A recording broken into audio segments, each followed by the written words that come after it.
Hello once again. Patrick Sam, Security Officer, Hudson Valley Patrol. We are now at a site that we've had for some time called Ken Goewey Dodge. You've all seen his commercials, you've all heard about his cars, you all know where it's located. And you've all heard the old slogan, Ken Goewey, what a guy. Well, that's true. To a point. But let's not get into that.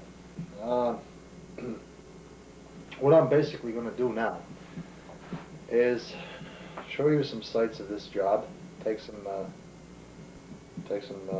photographs of some of the cars that we're supposed to be keeping our eyes on, tell you a little bit about why we're here, and how long we've been here. We've been here for approximately 2 years. A lot has changed since then. The lot was a lot smaller. There wasn't as many cars as there are now.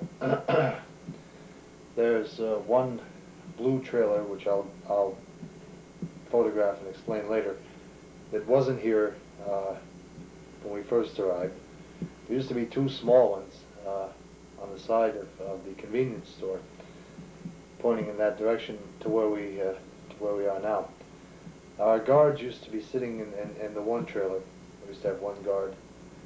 The time used to be a little shorter than it is now. The guards used to leave at 4 in the morning.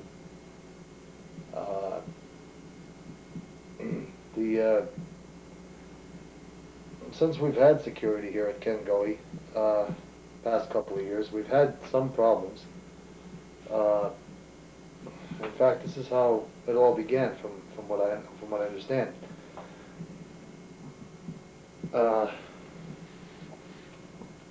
The captain, Harold Bunting there, Harry, as I call him, was buying a car, or a truck, a Dodge truck from Ken Goewey, and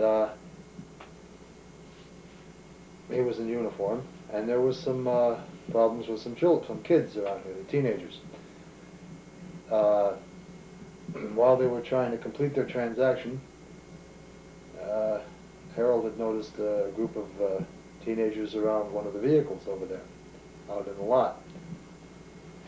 He immediately went over and told them something, I don't know, vacate or something, at which time they gave him a little problem, but they left once they knew who he was, the security, and then Tim Goewey said to Harold, what outfit are you with? And he obviously told him Hudson Valley. And he said, geez, you know, I think after we make the deal on the car, we'll talk about hiring security for this place. And he explained to him the trouble he's had with the kids, the damages to the trailer windows and to some of the vehicles themselves. I'm going to get a log book over there and go through a few reports, recent reports, as to some things that happened on this site recently. I'll be right back.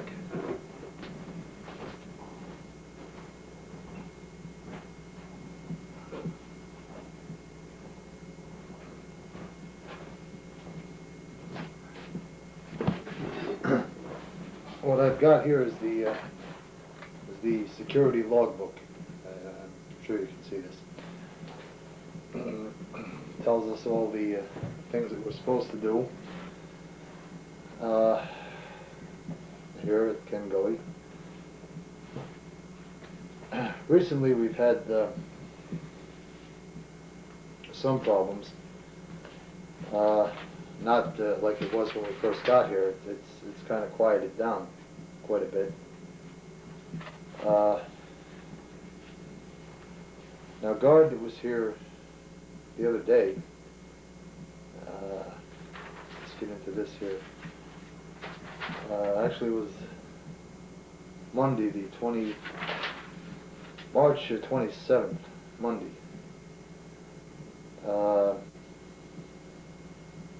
1989.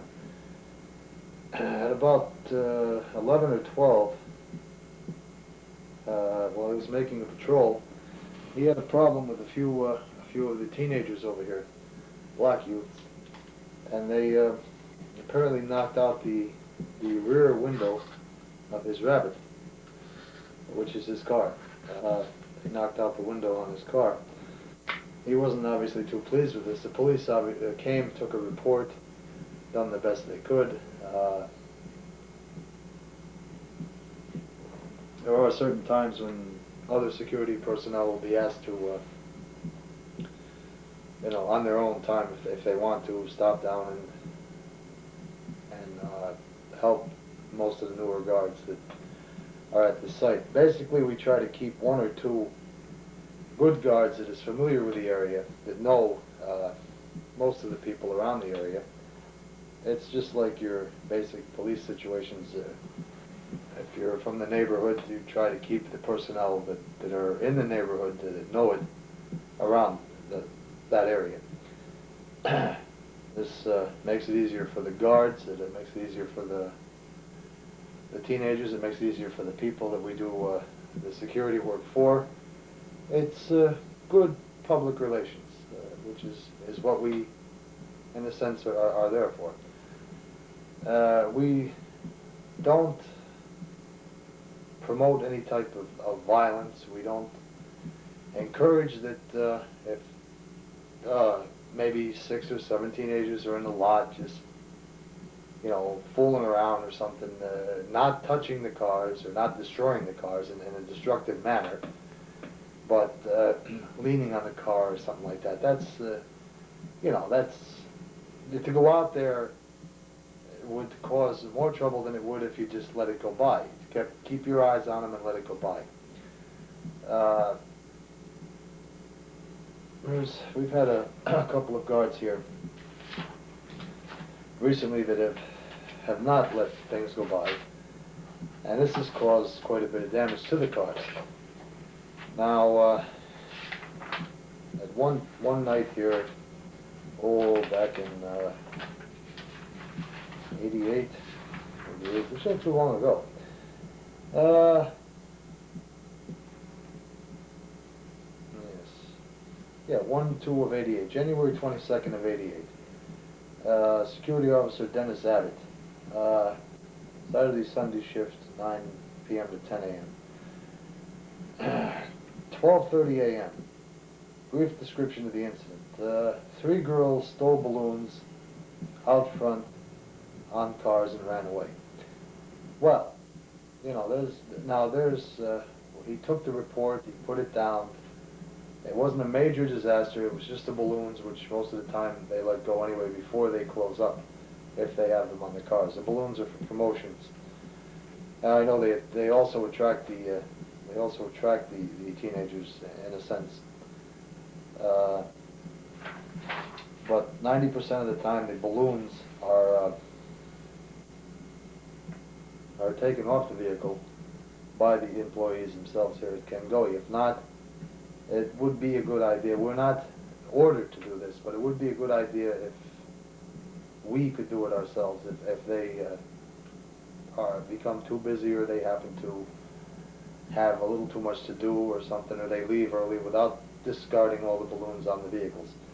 It wouldn't be a bad idea for us to just go by and snip the balloons and let them go off into the sky. They're filled with helium anyway. It's less aggravation, it causes less attraction to the lot, and saves probably a lot of problems. There's Dennis Abbott again here, 12:02 a.m. 1/22/88. Observed a man taking balloons, drove off in what appeared to be a yellow Matador. So, now a couple of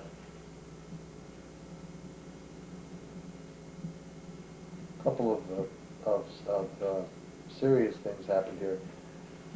Ken Goewey, one 1 of 89, 2:30 p.m. It says p.m. I don't know why, but that's what it says. Flat tire. John Estep, security officer, I believe it is.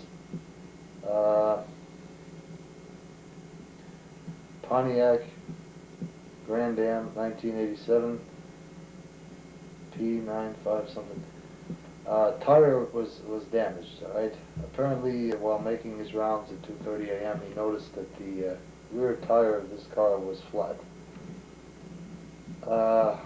He didn't notice the perpetrators or if there was anything that caused the accident, the tire to go flat, but at least the point is he made out a report. Anything out of the ordinary on any of these vehicles, which are very expensive, including the trailer, make a report. It's very important that we make reports. It's very important. Hand bent over? Oh, antenna bent over. Okay, another report here, 12/31/88, 1:30 a.m. At about 1:30 a.m., we noticed, oh yeah, Bill Mazer and John Erpertip, or whatever his name is, there were two here that night. At about 1:25 a.m., we noticed 4 white males on the lower lot. One of them went over to a 1985 Ram Charger, ripped the antenna over, and took a balloon off. With that, we called the Troy police. The Troy police arrived at 1:32 a.m., but they would not arrest the guy. Insurance department is where the report goes. Copy went to the supervisor. Estimated damage to the vehicle, roughly $100.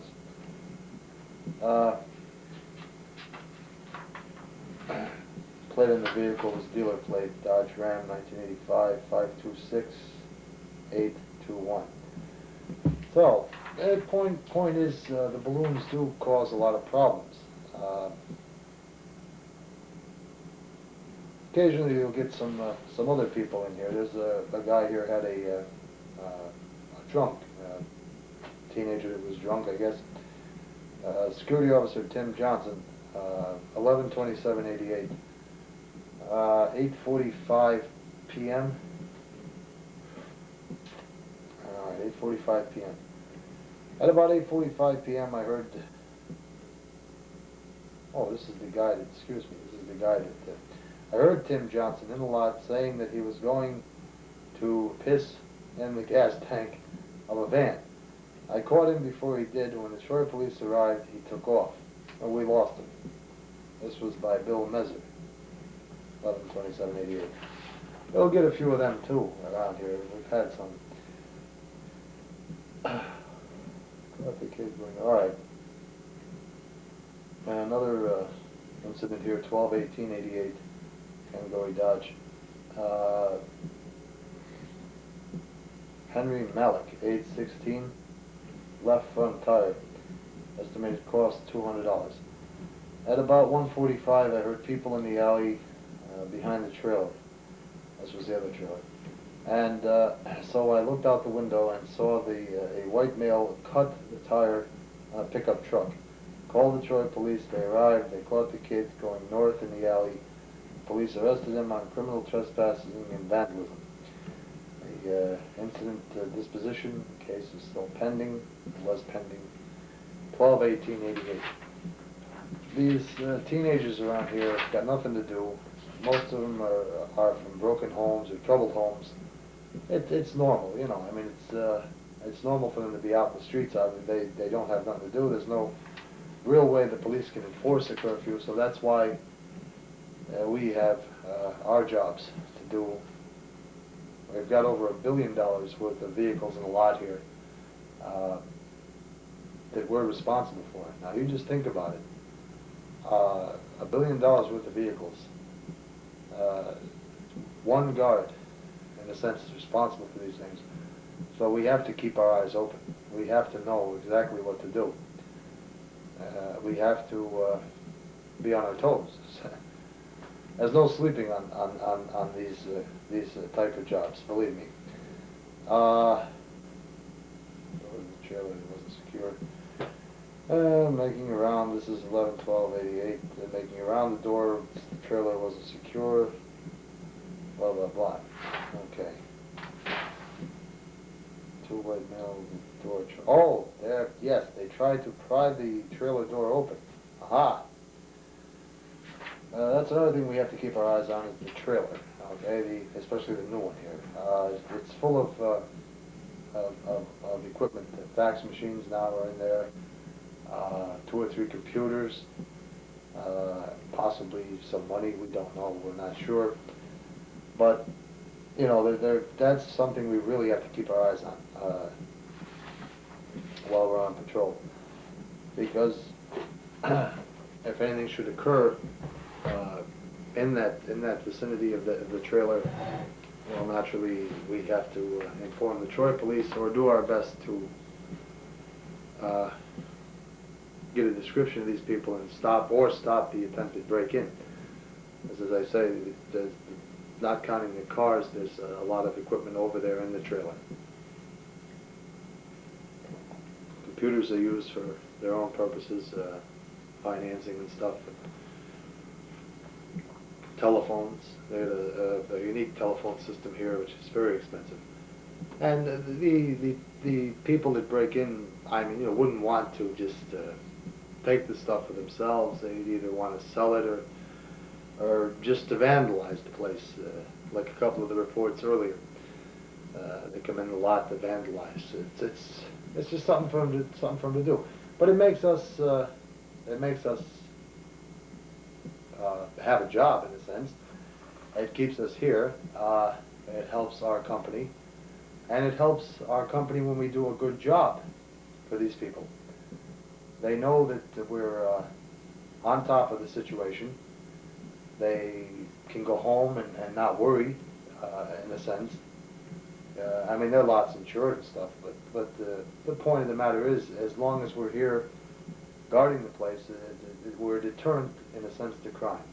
A deterrent to the destruction of the property.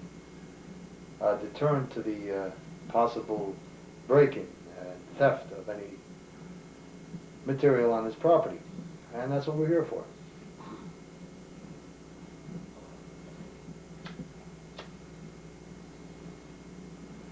In a little while, I'm going to put the camera on portable here and take us around the area. Where I'm recording now is one of the deal offices here. This is where they make their deals. People come in this building, and they sit down, they discuss what car they're going to buy, they make out the papers on the table. They go back and forth over there, back and forth, and eventually they come to some arrangement, sell the car, and they go over to the other building, finance. Another building down there we're responsible for too. That's mainly where the service department, finance department, the showroom. We're not as much as responsible for that as we are here, because that's basically alarmed and stuff. Here there's no alarms, it's just us here. But the trucks that are on this side, we are required to keep our eyes on them, on this side of the street. I'll point this out as we're going along. So, basically, that's the situation and the site data for Ken Goewey Dodge here in Troy. This is, of course, located on 109th Street, 5th Avenue, the historic North Troy. And the phone number is 235-7700. So pick up the phone and give us a call. Ken Goewey, what a guy. Always wanted to say that. And that's it, basically, as far as it goes. Now I'm going to put the camera, as I say, on portable in a moment. And we'll go over and look around at some of the things that we've got here, some of the cars. We'll point out the areas where the teenagers usually hang out and stuff, and what to look out for. And always remember that the number of the police department is on the front cover of our logbook. We don't want any heroes at this job, that's for sure.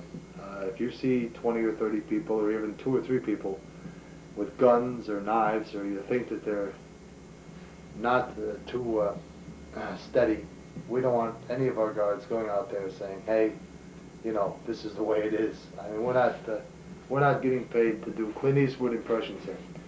Okay? Use your heads, in a sense.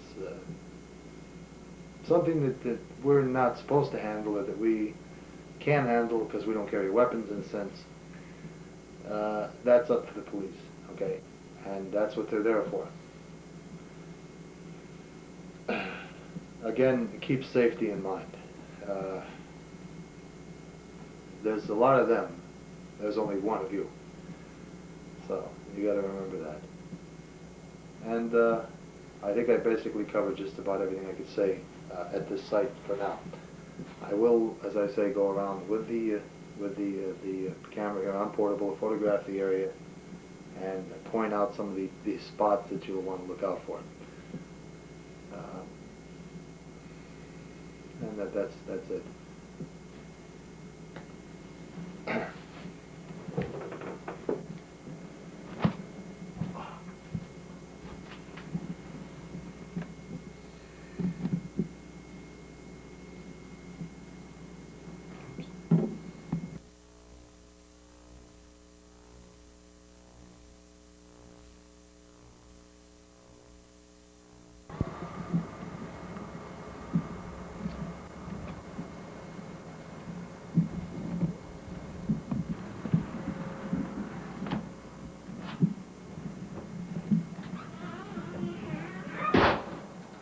Okay, basically, as I said, this here is the deal building. Okay, this is where they make the deals. It's also where the security officers sit. This is, as you come in the main door, this is one of the offices right there. Okay, that's where I was doing my recording from. And over here is another office, right on this side here. Okay. That's the other office. At Ken Goewey here. We'll go out this door and go over to here. This is another office. There's 2 offices actually in the back here. This is another one here. It's a more private office on this side, as you can see. They're not that big, but you know, not that small either. It's usually 4 or 5 chairs and a table to each office. Let's look over on this one. This one's kind of dark. I have to turn on some lights here. Okay.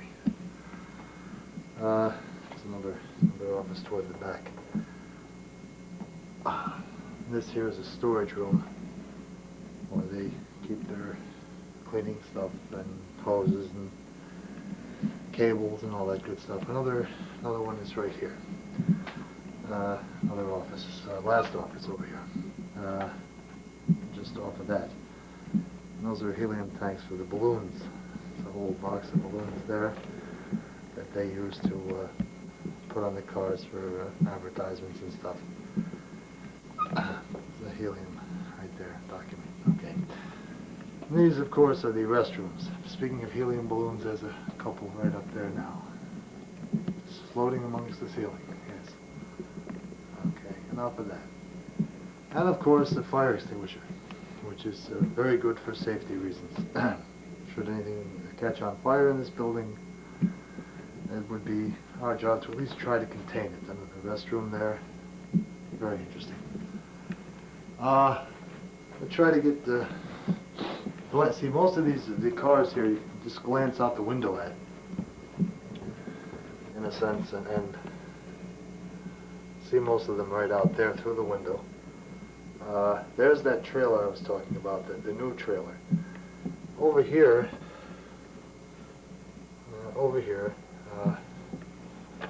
this side right there is the convenience store, okay? This is where a lot of the teenagers hang out, between this store here. The two trailers before used to be in this area here, but since they're not there anymore, that's that. So the teenagers hang out mostly in that area right there. And the convenience open till midnight. We had two of them at one time, security at these two convenience stores. Once they close, usually things die down. The teenagers go elsewhere, and there's usually no problems for the rest of the night. Usually, I say. There's a Dodge Dakota truck. Now, what I'm going to try to do now is turn off some of these lights here, if I can. And we're going to try to get some shots outside this front window here. Yes, and I'm sure we can because, whoops, that was me banging into the table. Right in front of us here is a Dodge Colt. As I say, these cars are pretty expensive. You know, they're not jokes, they're nothing to fool around with.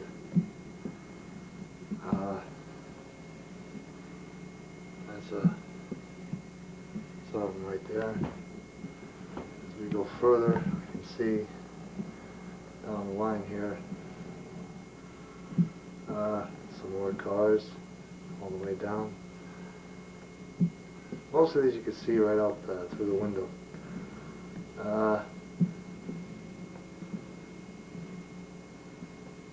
I'll go out in a second and point it this other direction here. The other thing that we have to be alert on is the Cumberland Farms. Now, I don't know if you can see over there. See that sign right over there? It says Ken Goewey Dodge team, okay? That's the other part of the lot where the service area is that we should note and keep our eyes on. They carry most of the trucks over there.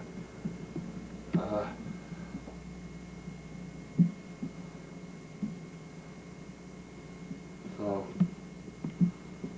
we have to kind of keep our eyes on that.